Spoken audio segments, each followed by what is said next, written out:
Bienvenido a Saboreando la Palabra, el comentario a las lecturas de la Misa Dominical. Te habla el Padre Ángel Siapi, de la parroquia Cristo Redentor en el Paraíso, San Juan, Puerto Rico.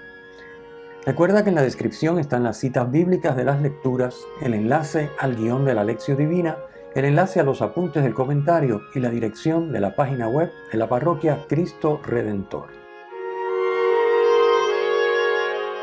En el nombre del Padre, del Hijo y del Espíritu Santo. Amén. Señor Padre Santo, tú que nos has mandado escuchar a tu Hijo el predilecto, alimenta nuestro espíritu con tu palabra. Así, con mirada limpia, contemplaremos gozosos la gloria de tu rostro. Por nuestro Señor Jesucristo, tu Hijo, que vive y reina contigo en la unidad del Espíritu Santo y es Dios, por los siglos de los siglos. Amén. Segundo domingo de Cuaresma, ciclo A. Comentemos las lecturas comenzando por la primera. El mandato divino: sal de tu tierra, de tu patria y de la casa de tu padre, versículo 1, unido a una promesa de bendición: haré de ti una gran nación, haré famoso tu nombre, versículo 2, en ti serán benditas todas las familias de la tierra, versículo 3. Este mandato divino, junto a la promesa de bendición, es acogido por Abraham, quien cree y se fía totalmente de la palabra de Dios. Como dice el versículo 4, Abraham marchó. Esta actitud contrasta con la soberbia y autosuficiencia descrita antes en el pasaje de la Torre de Babel. La lectura de hoy es del capítulo 12 del Génesis. El pasaje de la Torre de Babel está en el capítulo 11, versículos 1 al 9. La actitud de Abraham es lo opuesto a la soberbia y autosuficiencia de los que pretendían construir la Torre de Babel. También es una actitud opuesta a la desobediencia de Adán y Eva, que vimos ya y que hemos comentado, que aparece relatada en el capítulo 3 del libro del Génesis. El mandato divino implica para Abraham no solo abandonar su familia y su tierra, sino también romper con el culto idolátrico practicado por la familia de Abraham en Harán, para entonces poder adorar al verdadero Dios. La obediencia de Abraham culmina con la obediencia perfecta de Jesucristo. Abraham es la figura de Cristo. Pero la obediencia de Abraham no se compara, por supuesto. Jesucristo es el obediente con O mayúscula, ¿verdad? Como dice San Pablo en Filipenses, en ese himno precioso, Filipenses, específicamente capítulo 2, versículo 8, Cristo se hace obediente hasta la muerte y muerte de cruz. Así que la obediencia de Abraham culmina con la de Jesucristo, por la cual todos los hombres alcanzan no ya la bendición de lo que para la época de Abraham eran las máximas aspiraciones humanas, una tierra para vivir y una descendencia numerosa para perpetuarse, sino la bendición de vivir en un cielo nuevo y una tierra nueva, como dice Apocalipsis 21:1, es decir, en la comunión con Dios y para siempre.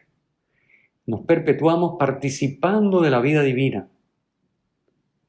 Nos bendice Dios dándonos a vivir su propia vida divina, mediante la comunión con Él por medio de su Hijo Jesucristo en el Espíritu Santo. La diferencia es abismal con lo que se le promete a Abraham, por supuesto. Pero bueno, esto es una figura de lo que va a llegar después y es la plenitud con Jesucristo. Notemos que la palabra bendición aparece 5 veces en los versículos 2 y 3 de la lectura de hoy.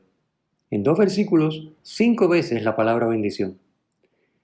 Así, el texto está enfatizando que responder a la llamada de Dios haciendo su voluntad es para Abraham y para todo hombre la vía para recibir de Dios como bendición lo que por sí mismo no puede darse. En el Evangelio de hoy, Jesús muestra a 3 discípulos un anticipo de la bendición que le aguarda a quien, como Abraham, se fía de Dios y le obedece, a pesar del esfuerzo y sufrimiento que esto comporta. Obediencia es lo que nos pide el Padre en el Evangelio, que hagamos lo que nos dice su Hijo amado. Segunda lectura. Timoteo es colaborador de San Pablo en la evangelización y estaba al frente de la comunidad cristiana de Éfeso. Pablo lo anima a sobrellevar los trabajos y sufrimientos que comporta vivir y anunciar el Evangelio, versículo 8. Todo es gracia, dice el versículo 9, gracia de Dios, quien sin ningún mérito nuestro, no por nuestras obras, versículo 9, nos llamó a la santidad. Por eso habla de una vocación santa, es decir, una llamada santa es una llamada a la santidad, versículo 9. Así que todo es gracia de Dios, que sin ningún mérito nuestro, no tiene que ver con lo que hacemos o dejamos de hacer, nos llama a la santidad y nos ofrece en Cristo Jesús la posibilidad de vivirla. Por eso dice, nos salvó. Ahí está la salvación. En trascender la limitación humana, superar el pecado y tener ahora en Cristo la capacidad de vivir como hijos del Padre, siendo santos como nuestro Padre Celestial es santo. Dios nos ofrece como don poder participar de la obediencia de Cristo, que destruyó la muerte e hizo brillar la vida y la inmortalidad, dice San Pablo en el versículo 10. Comentemos el Evangelio. Hoy leemos, como cada segundo domingo de Cuaresma, el relato de la transfiguración. Hoy en la versión de San Mateo, por encontrarnos en el ciclo A. Mateo presenta a Jesús como el nuevo Moisés y la palabra de Jesús supera la ley. O sea, la palabra que Dios le entrega a Moisés en las tablas, la palabra escrita, que es la ley, queda superada por el nuevo Moisés, que es Jesucristo, y por su palabra. El relato presenta un paralelismo con las narraciones del Éxodo, donde Moisés sube al monte Sinaí para encontrarse con Dios cara a cara. En Éxodo 24, versículos 9 al 18, se narra que Moisés sube al monte con 3 acompañantes, y una nube cubre el monte durante 6 días, y al séptimo Dios lo llama. Fíjense el paralelismo, la similitud con el relato que nos presenta hoy San Mateo. Luego, en Éxodo 34, versículos 29 al 35, se describe que el rostro de Moisés resplandecía al bajar del Sinaí luego de recibir la ley. Hoy tenemos a Jesús, cuyo rostro y vestiduras resplandecen como el sol. En Éxodo 19, versículo 19, Moisés le habla a Dios y Dios le responde con el trueno. Hoy nos encontramos esa conversación donde Jesús está hablando con la ley y los profetas. Jesús está en conversación con Moisés y con Elías, con la ley y los profetas, como explicaremos enseguida. La lectura litúrgica omite la primera parte del versículo 1, que me detengo a comentarlo porque es muy importante y nos da más profundidad para entender lo que está pasando. Ese versículo 1 comienza diciendo 6 días después, y es una referencia a los pasajes anteriores. ¿Qué narran esos pasajes anteriores? Pues narran la confesión de Pedro, cuando Pedro dice a Jesús, tú eres el Cristo, el Hijo de Dios vivo, y narran el primer anuncio de la pasión por parte de Jesús, que ante la negativa de Pedro, Dios libre que te pueda pasar algo semejante a lo que tú nos estás diciendo, Jesús exige que quien quiera seguirlo se niegue a sí mismo y tome su cruz. Los 6 días, 6 días después, son también una alusión a la narración del Éxodo, como ya explicamos, en que Dios, luego de 6 días, se manifiesta en el séptimo día. Recordemos también que el número 7, 6 días después, el día 7, el número 7 indica lo perfecto, la perfección. Jesús sube al monte con 3 discípulos, dice el versículo 1.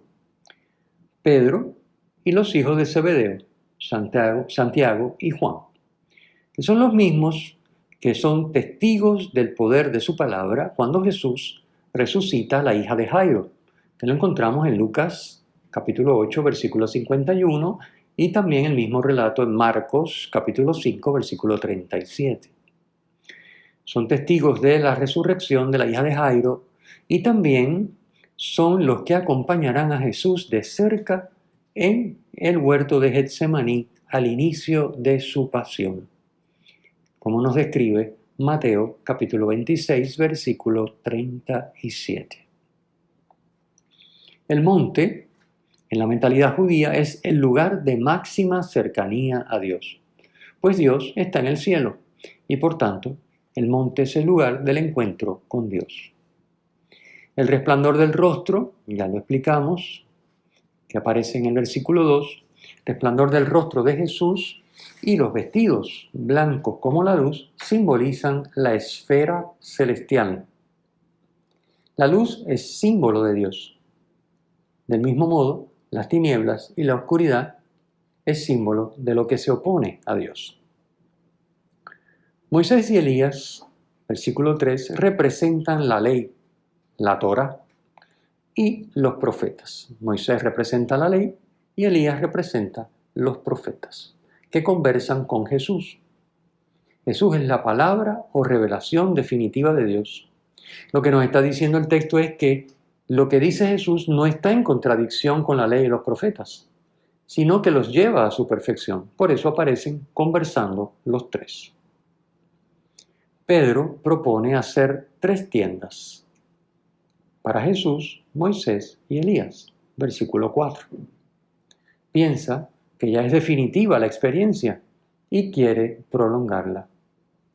Pero Jesús fue bien claro 6 días antes, cuando les explicó sobre su pasión como camino necesario para llegar a esa gloria, tanto para Él como para quienes quieran ser sus discípulos.